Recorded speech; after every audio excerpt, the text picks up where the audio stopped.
Hello friends, welcome to my channel. आज मु नहीं very healthy crispy and delicious dosa.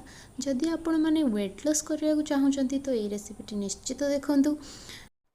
प्रथमे भिजा होता मिलेट आउ मुग आ बुटर स्प्राउट्स को भलसे धोईकी गोटे मिक्सी जार ट्रांसफर कर देछि।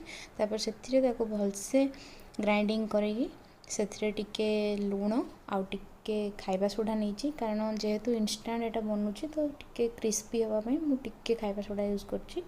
ये रेसिपीटी निश्चित बनईकि देखिए, यहाँ बहुत टेस्टी भी लगे। आप बिलीव भी करें एमती डोसाटा एत भी टेस्ट लगे। तो वेट लॉस यहाँ बहुत समय भी आपन को पूरा फुल लगे, आप स्टोमक फुल लगे। भलसे मिक्स कलापर मोर ये तावा भी ताती जाइथिला। से मु देखु केमती पूरा बढ़िया से स्प्रेड कर देछि पतला पतला।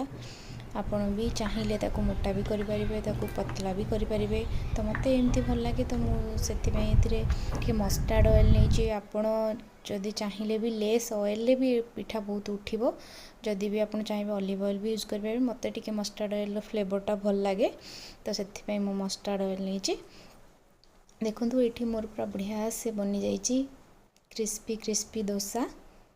डोसा सहित आप टमाटो चटनी हो, बादाम चटनी हो, कोकोनट चटनी हो, आप जेकोसी भी चटनी आप यूज करेंगे। ना खाली भी बिलीव में ये पिठा खाली भी खाइबे देखिए आप मैंने आउ किसी साइड रे भी किसी दरकार नहीं।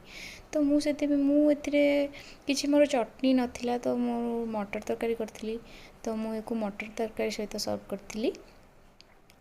करी मो निजपाई। देखो ये मोर बहुत बढ़िया से बनी जाइए।